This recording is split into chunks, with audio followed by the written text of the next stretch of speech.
Hello there WordPressers and good morning. This is the WP Builds weekly WordPress newsletter. It's number 78 and it covers the weekly WordPress news for the week commencing the 26th of August 2019 and it was published on Monday the 2nd of September 2019. Just a couple of things before we begin. Head over to wpbuilds.com/subscribe and join us in all of the places where we like to share our content. There's our Facebook group, YouTube channel, and a whole host of other ways of getting in touch with us, and also a couple of newsletters which you might like to join. wpbuilds.com/deals will get you onto the deals page. It's a little bit like Black Friday, but every day of the week. If you're in the mindset for getting a new WordPress plugin or something like that over the next few weeks, it might be worth checking out because we've got coupon codes over there which simply don't expire. You can go and check them out and use them at your leisure. wpbuilds.com/webinars. We've got a webinar coming up in the not too distant future. It's on the 12th of September, which is a Thursday, with Andre Gagnon from Project Huddle, which will explain all about his latest updates and how to use that plugin.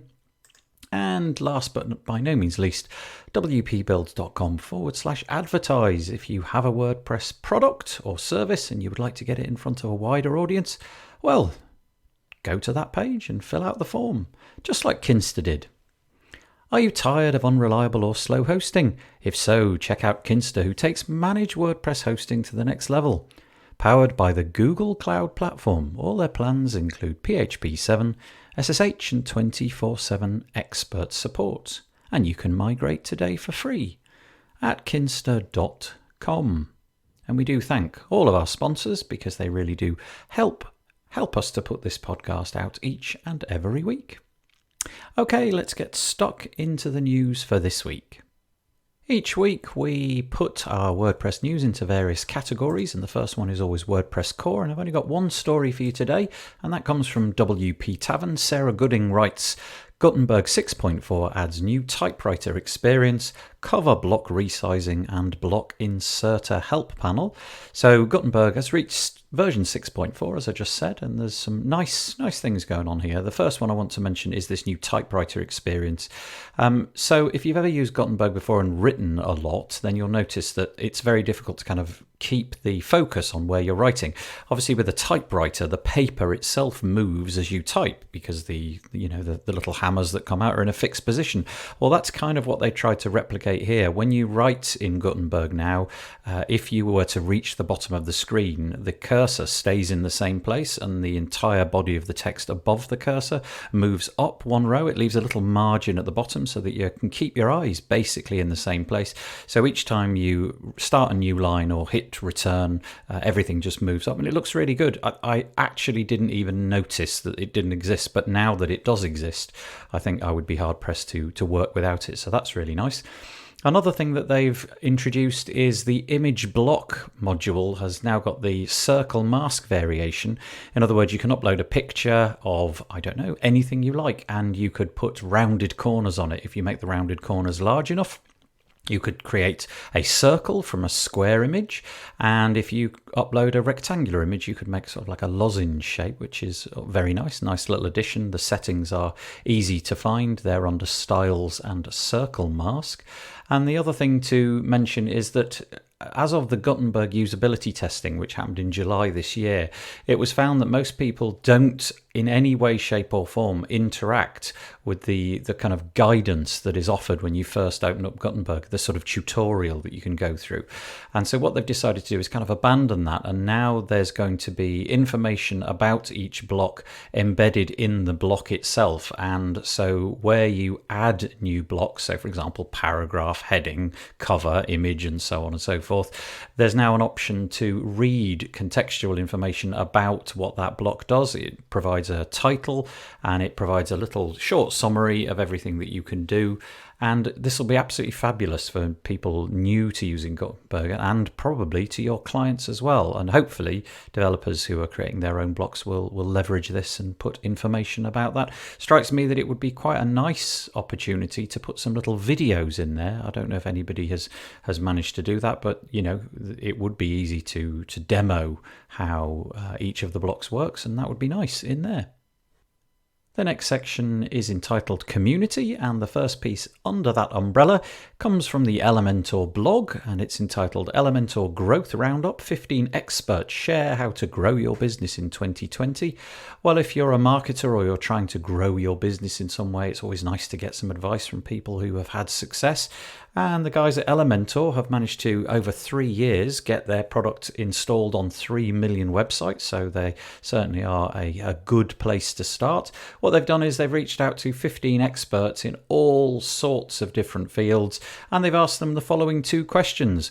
What was the number 1 factor of growth for your business? And the second question was, what was the biggest growth challenge? What lessons did overcoming it teach you? And so they've obviously got their CEO, the Elementor CEO. Then they've got people from the likes of Buffer, HubSpot, the guys from Moz, WP Engine, and so on and so forth. Basically, lots and lots of people. And so, just thought this was a nice shout out for Elementor. If you're into growing your business and want to take some top tips in a very easy to read article, then this might be worth looking at. One of the questions that I often get asked is about why somebody would wish to use WordPress over other platforms. And WP Mayor this week have come out with an article entitled Why WordPress is a Superior Platform for Non-Profit Organizations. And although it's spelling out in the title it's specifically about non-profit, it makes some good points, and they're the kind of points that, given enough time, I kind of forget that these exist. And when I'm talking to clients and trying to explain the benefits of WordPress, why I think it's a suitable choice, I forget these things. So I'm really just putting this article your way because no doubt you'll be having these same conversations at some point in the near future. And so it talks about the fact that, WordPress is scalable. It runs 60% of websites that use CMSs. It's completely free, of course, which is a big win. It's portable. It lasts longer. It helps avoid technology changes. It's upgraded all the time. It's Google friendly, and so on and so forth. So it's the kind of article that once you've read it, you can make some little notes, or indeed put this in front of your clients, get them to read it for themselves, and hopefully it would bolster their, it would make it easier for them to make the decision to go with you and choose WordPress as their CMS of choice.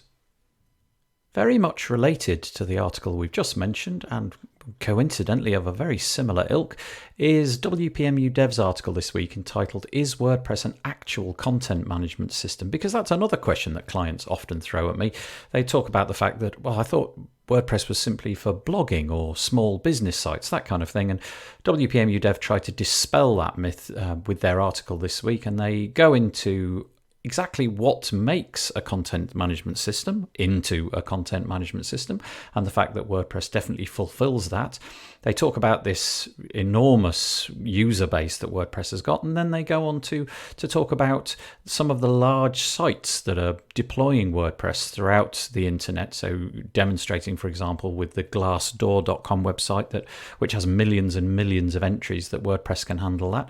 And then they talk about the fact that some government websites and country websites and celebrity websites are also using WordPress as their CMS. And I've found these kind of articles to be very useful in the past. So I'm just putting this here to recommend it to you in case you've got a wavering client who feels that, I'm not sure, my friend has told me that WordPress isn't really suitable for what I need. Well, maybe throw this article at them and let them have a look and decide for themselves. Hopefully they'll decide with WordPress. Back on the Elementor blog this week, and following on a very similar theme to the last 2 articles, we have an article entitled Wix to WordPress Migration, a step-by-step user guide using Elementor. Now, I've in the past taken over clients who've gone from Wix and they've had anxieties about how easy will the process be. Well, this article is a piece written by the Elementor guys encouraging you to take on clients from Wix, showing you how you can migrate your site, what the pros and the cons of each platform are, how WordPress can be used. And then they go on to explain how it is that you can actually migrate sites over, what widgets are comparable to the ones that are in Wix, to the ones that are in Elementor, and what options you've got in terms of like third-party plugins and so on and so forth. And then a guide as to how you can actually automate or manually migrate your sites. So again, it's quite a long piece. I can't go into all the detail, but a nice option if somebody comes to you and says, look, we're thinking of migrating from Wix, then Elementor, this little article might well push them over the boundary. The next few pieces deal with plugins and themes, and the first one that I've got this week is actually a deal on a plugin that we've mentioned before. We've had Andre Gagnon from Project Huddle on the podcast, and as I mentioned earlier, we're going to be having a webinar with him. But right now he's offering 40% off his Project Huddle platform. It's now available for $299 on a lifetime deal plus the regular deals. If you click on the link in the show notes, then you'll be taken to the appropriate page, and there's probably about 7 days left from the time that you heard this, so it's a pretty great pricing option at the moment.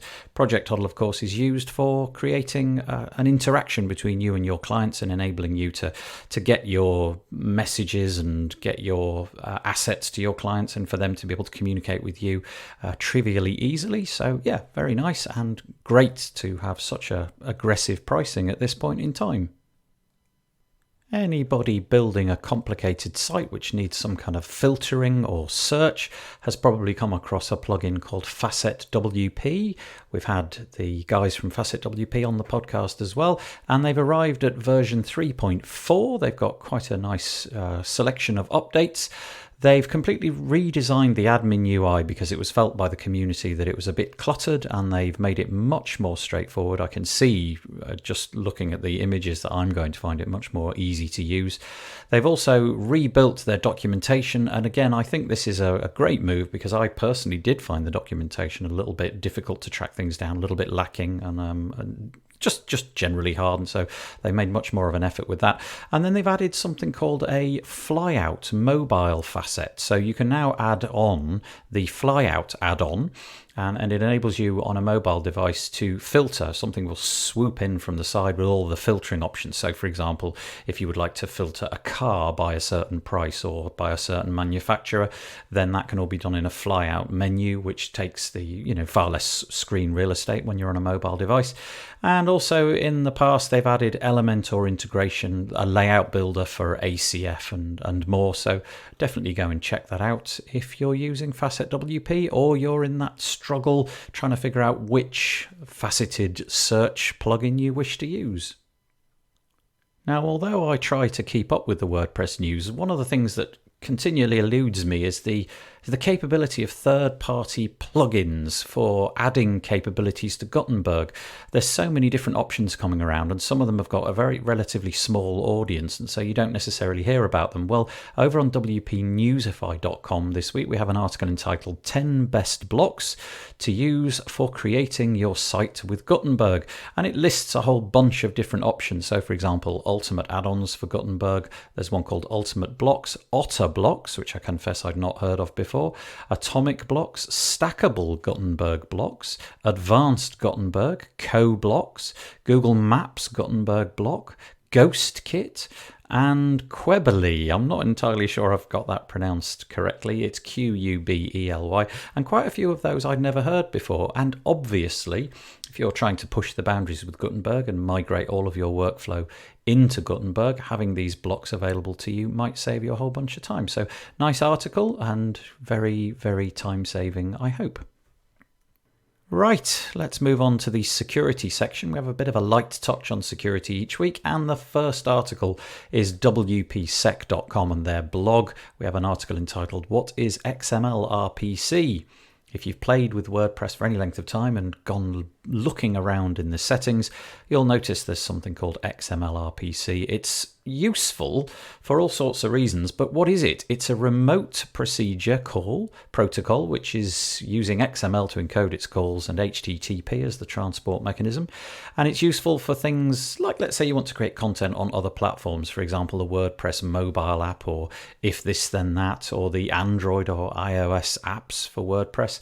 It was all switched off until WordPress 3.5, I think, and now it's been enabled by default because of these integrations with things like Jetpack and the WordPress apps.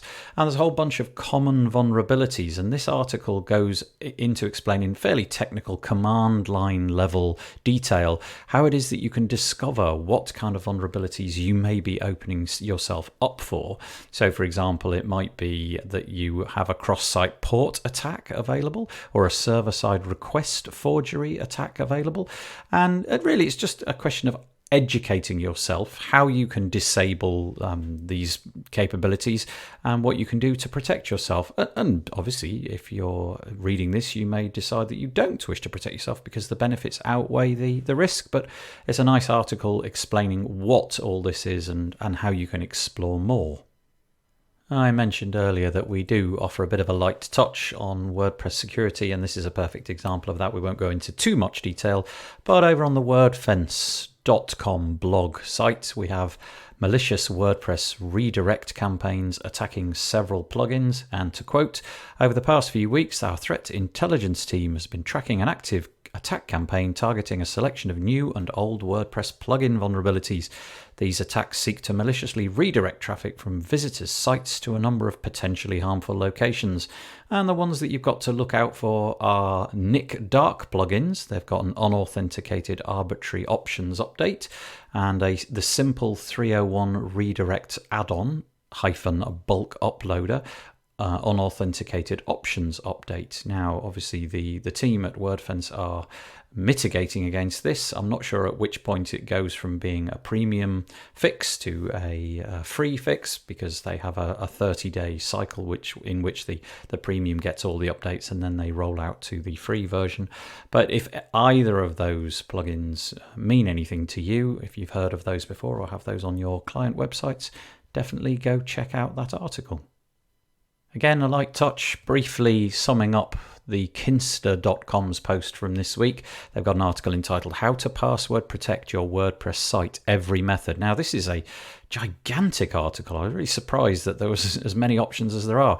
And it goes on to outline all of the ways that, at least that they know of password protecting your website, because that's something you may wish to do. And so that is literally all I'm going to say about it. If you want to explore every single way of locking down your WordPress website, whether that's from any traffic or just authenticated traffic or whatever it is that you want to do, the answer is probably in this very long article. So yeah, go and check it out. Nice security option for you. One of the acronyms that seems to get bandied about all the time is DDoS, Distributed Denial of Service Attack. And the WP Engine guys this week have an article entitled "How to Stop a Distributed Denial of Service Attack," or DDoS. And they go on to explain exactly what they are, what kind of form they can take, how this stuff can bring your website down. And they've listed it out as 5 different ways of doing that. And then they talk about the different ways to prevent it. Again, I'm going to do a very light touch here to say, well, I can't explain what they're trying to do, but you yourself can go and check it out. It's very short. It's not really too in-depth, but might be worth looking at, so that next time you come across this acronym, you have an understanding of what it means and what kind of mitigations can take place to stop it. This next section always feels a little bit self-promotional, and that's because it is. It's the WP Build section. A couple of things, well, 3 things for you this week. To say, first of all, that we have a new podcast episode out called "Only Doing What You're Good At," and David Walmsley and I have a discussion. It's just him and I on the call. It's not an interview. And we talk about the fact that, well, what kind of work should we be doing? Should we only be doing the work that we're good at? Because there are so many different components to being a web developer or web designer, branding, communicating, copywriting, UI, UX, SEO, Photoshop work, back-end, PHP. The list just goes on and on and on. And should we be trying to niche down and only really taking on the work that we know that we're good at and we're confident at, or should we be more generic than that? And we never quite get to the answer, but it's nice to have these discussions. So that's number 143.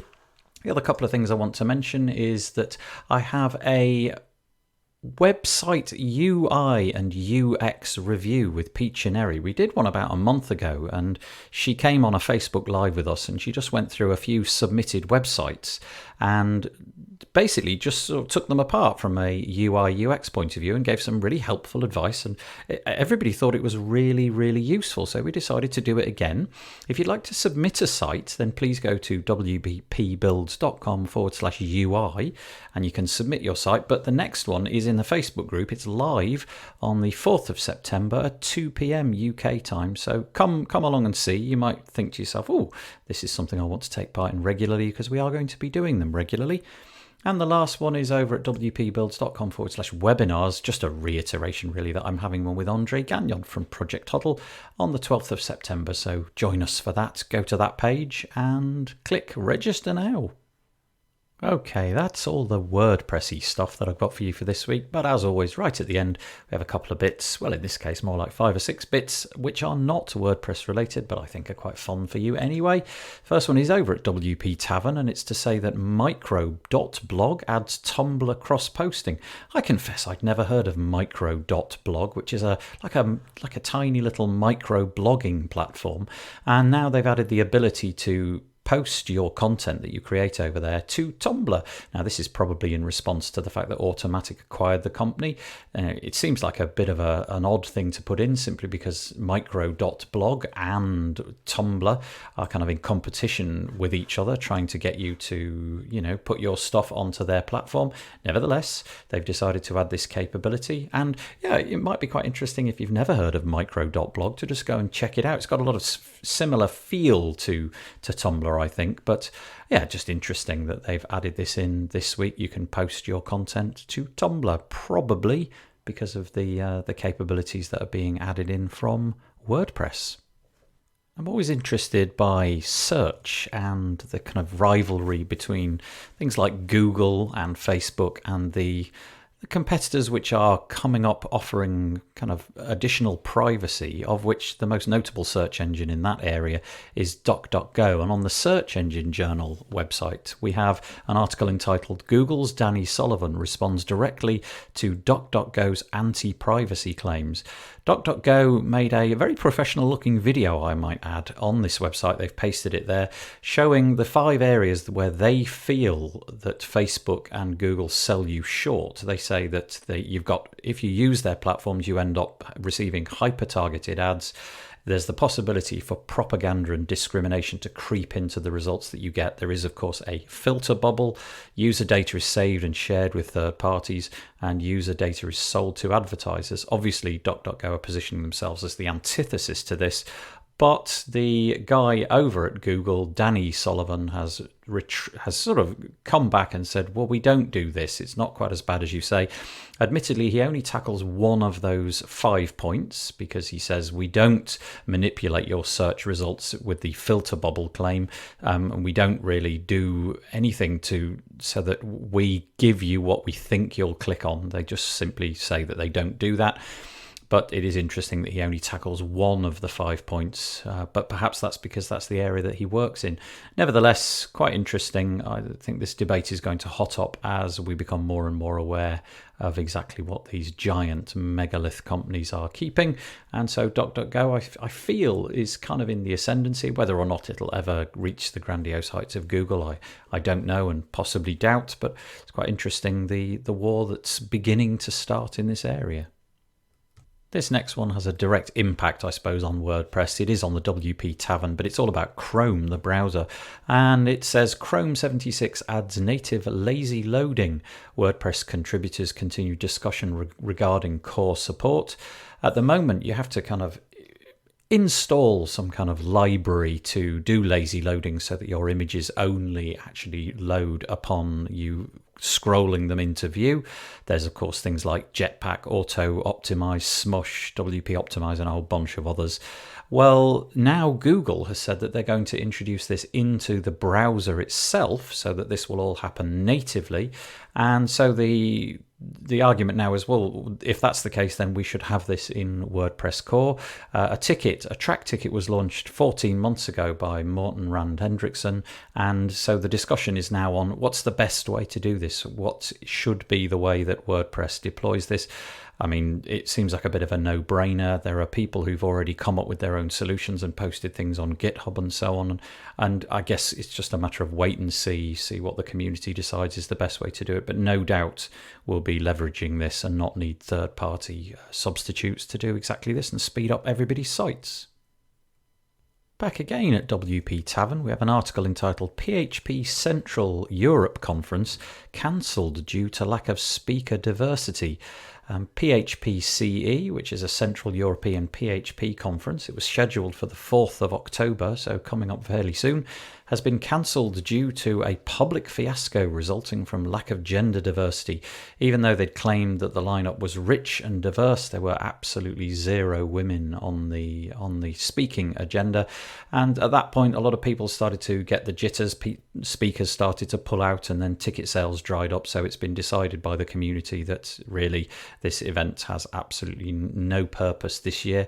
Maybe they'll do better this year. I think this is a really important thing. You know, if you go to WordCamps, we actually do reasonably well, but it's not to say that we've kind of cracked this nut yet. A notable example, for example, would be the WP Builds live news that we do on a Monday.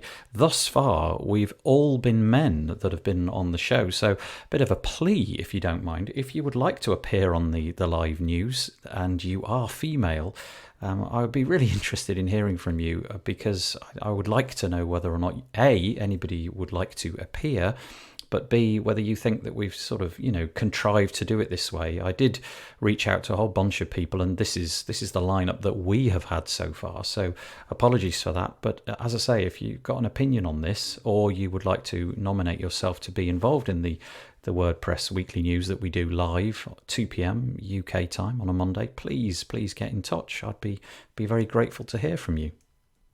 Now, we spoke a moment ago about the many ways that platforms like Google and Facebook kind of track you without your consent. Here's an interesting one from the Search Engine Journal. This is absolutely requiring your consent, and it's entitled Facebook Rolls Out Automated Lead Generation in Messenger. Well, Messenger's obviously one of many chat platforms that Facebook own, and they're launching automatic lead generation. The idea being that if you put, let's say, an ad on there, you can click on the send message button, and it opens up an automated series of text messages with automated reply buttons that users can go through, and then the information that you gather through Facebook Messenger can then be sent to a whole bunch of CRMs so that you can then qualify them and stick them into your drip campaigns and so on and so forth. So if you're an internet marketer, I suppose this is going to be really, really useful. Go and check out the article and what you need to do to get on that service.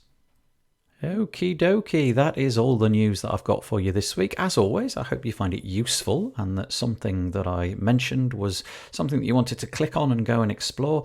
Please do reach out to me if whatever your comments might be about this. I am trying to get my head around what it is that our listeners would prefer to listen to. Is this too long? Is it too uninteresting? Do you enjoy the length of it? Am I talking about the right stuff, or should I go off in a particular direction? Please do let us know. The WP Builds podcast is brought to you today by Kinsta. Kinsta takes managed WordPress hosting to the next level. Powered by the Google Cloud Platform, your site is secured like Fort Knox and runs on speed obsessive architecture. You get access to the latest software and developer tools such as PHP 7, SSH and staging environments. And the best part, their expert team of WordPress engineers, they're available 24/7 if you need help. And you can migrate today for free at kinsta.com. So, come and join us again next Thursday for the podcast. Join us again here on Monday for the next week's WordPress news, and 2 p.m. UK time in the Facebook group. You can go to wpbuilds.com/live, and I'll be joined by some special guests talking through what you've just heard in a little bit more detail. And then, of course, we've got the Peacher Facebook Live UI UX that I mentioned earlier. So maybe get yourself involved in some of that this week. I'd love to speak to you all. Okay, that's all I've got. Bye-bye for now.